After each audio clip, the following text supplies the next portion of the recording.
Good morning. I am 5 minutes earlier today. As always, if you're watching in recording, you're welcome to fast forward or stay with us through our hellos.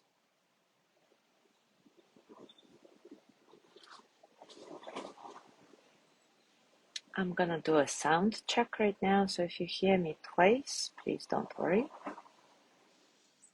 Please don't worry. Okay, the sound seems to be good.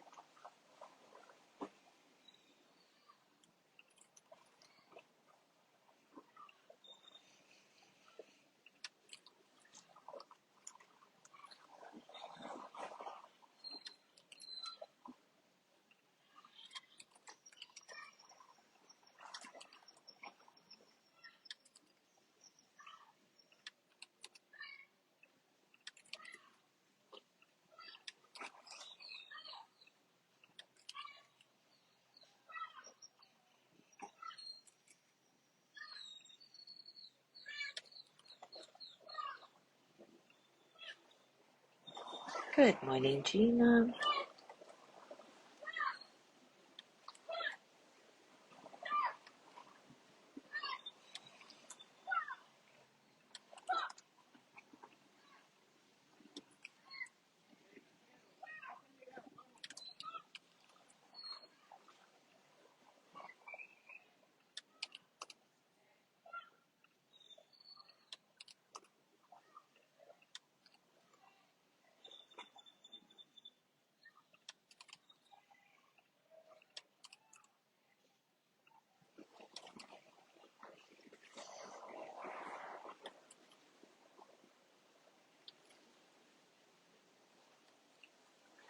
Good morning, Jean.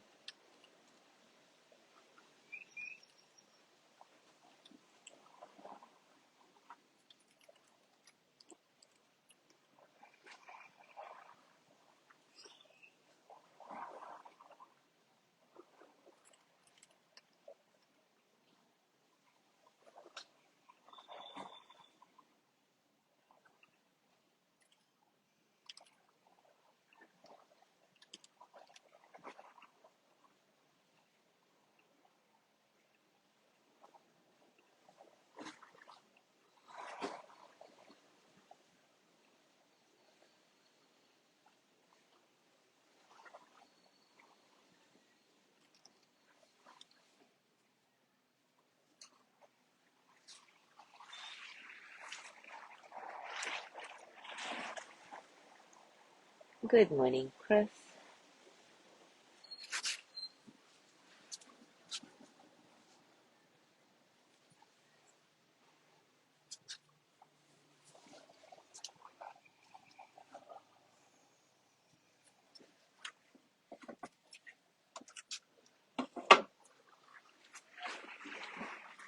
Good morning, Judy.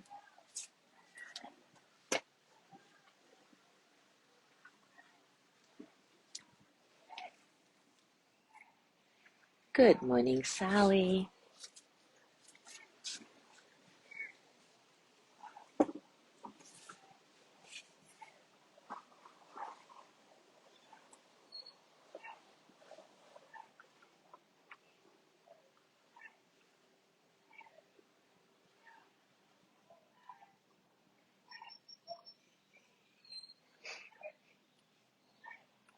All right, it is time for our practice, so it's time for us to start.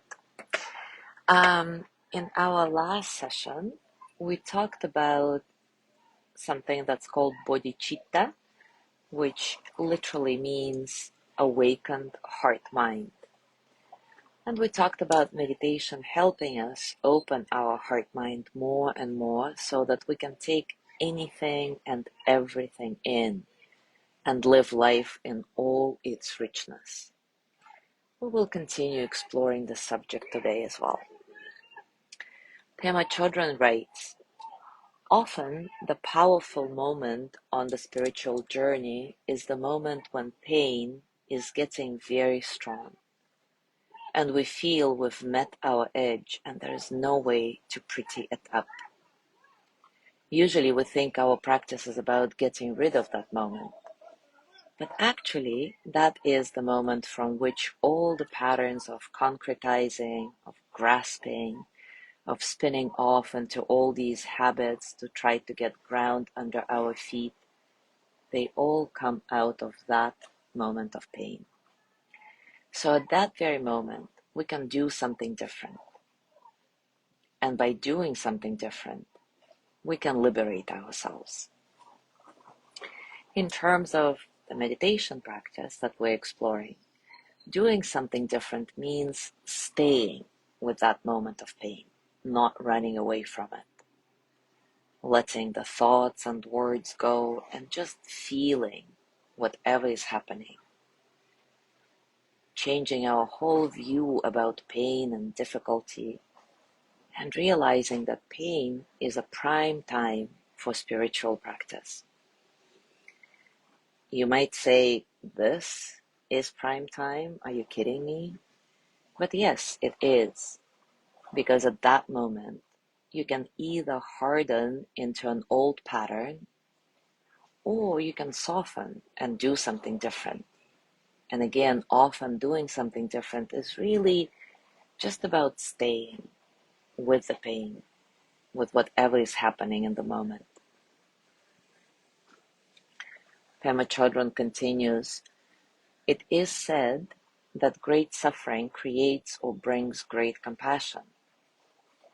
I've always been struck by this particular phrase because more commonly, we see that great suffering brings great bitterness, great anger, great wish for revenge, and great hardening. You can seize that moment.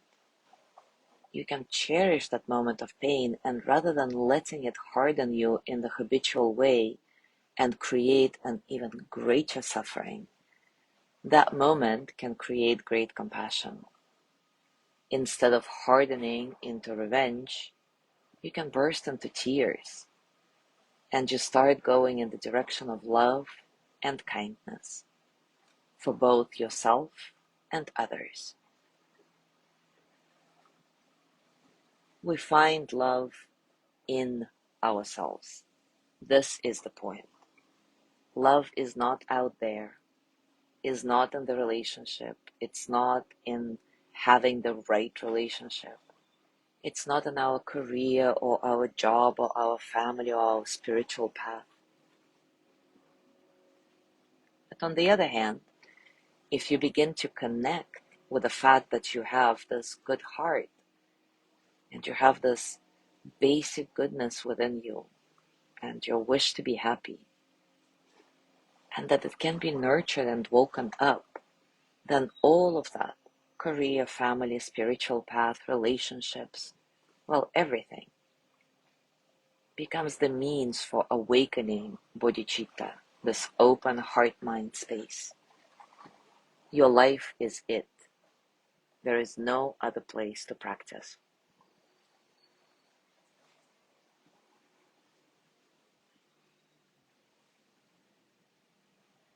So today, let's do a loving kindness practice, directing it to ourselves, awakening this spacious heart-mind in which we can take everything and anything so that we can relax more and more into the richness of life. As always, take a moment to settle into your body. Find a comfortable position that allows you to stay alert and at the same time completely relaxed. Stable base, relaxed legs, relaxed hands, nice and long spine, open heart, kind in the eyes, soft in the face,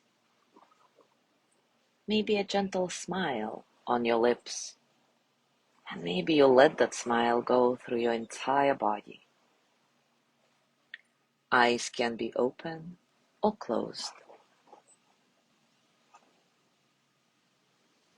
Your breath is also nice and soft, completely natural. You're not trying to watch your breath like a hawk. Remember, it's not about focusing on your breath per se. It's about feeling yourself breathe in and out.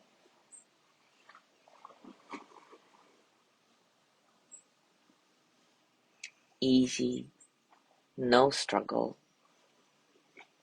Letting all the experiences of the present moment, physical sensations, thoughts, emotions, simply flow through you as energy.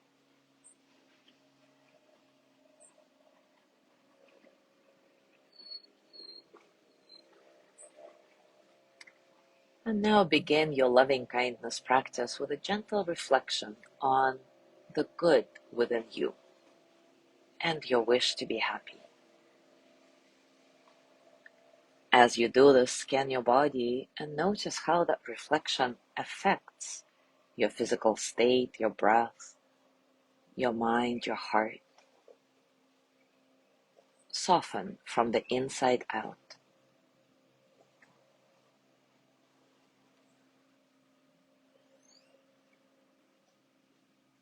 And start repeating after me, silently or out loud.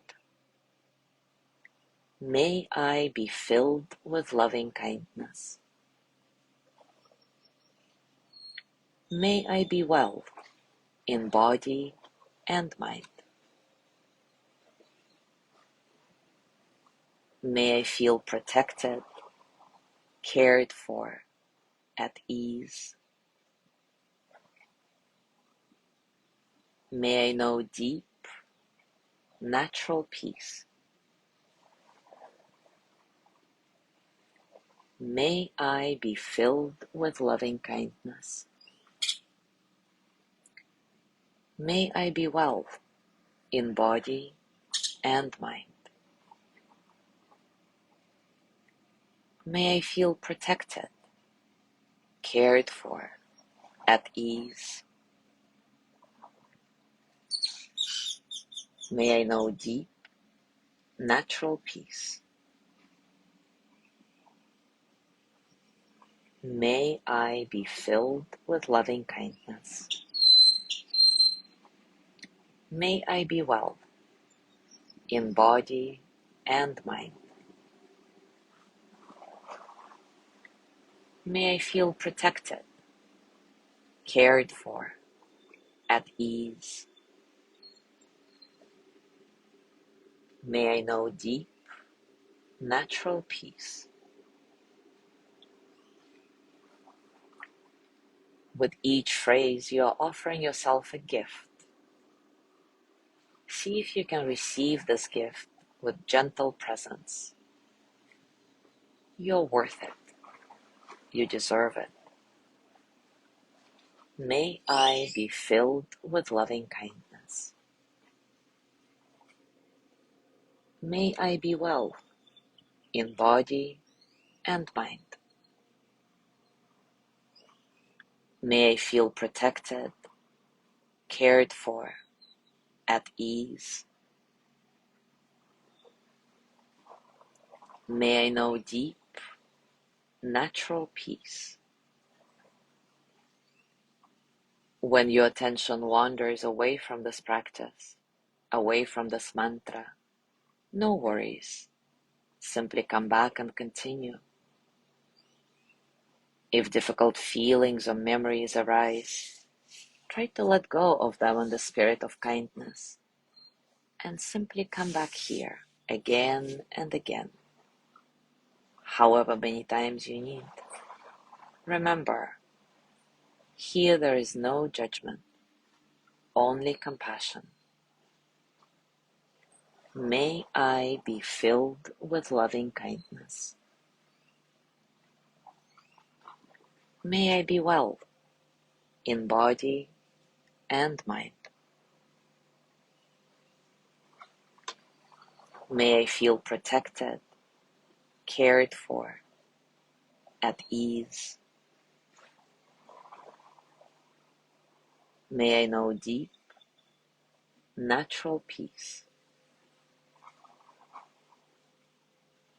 You may feel unworthy of receiving all this love at times.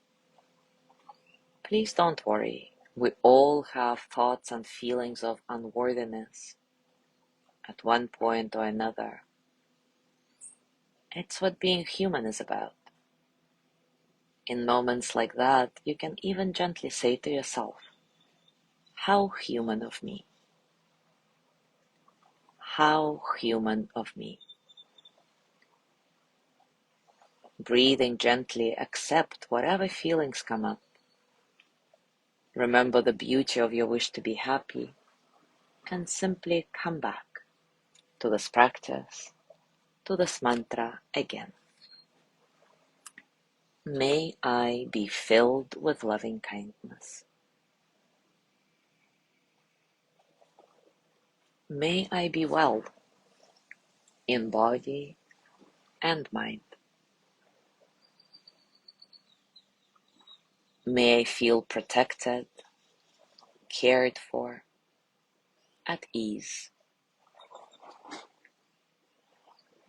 May I know deep, natural peace. May I be filled with loving kindness. May I be well in body and mind. May I feel protected, cared for, at ease. May I know deep, natural peace.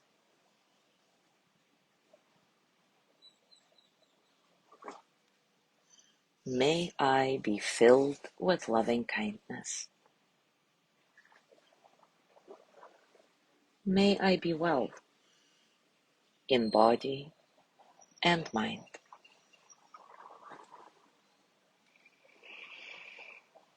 May I feel protected, cared for, at ease.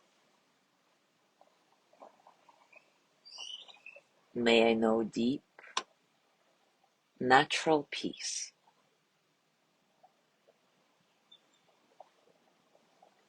And now, if you feel open and tender enough for it, you can join me in sending loving kindness to all sentient beings. May all beings be filled with loving kindness. May all beings be well in body and mind. May all beings feel protected, cared for, at ease. May all beings know deep, natural peace.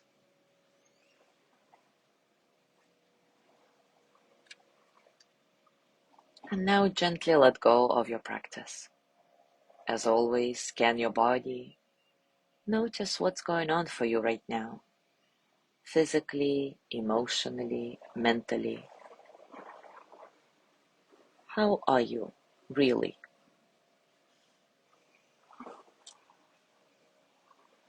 And as you go through your day today, I invite you to reflect on your relationship with great pain in your life. Physical pain, emotional pain, spiritual pain, whatever it is. If you notice that you have the tendency to run away from your pain, to distract yourself from it by all means possible, perhaps you can remember Pema Chodron's suggestion. Pain is a prime time for spiritual practice. When in pain, you have a choice.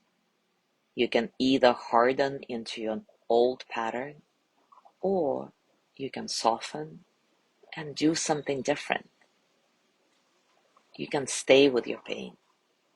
Simply be with it without any particular agenda, without trying to find a solution, and see what new amazing things you might discover in the process about yourself, about pain, about life in general.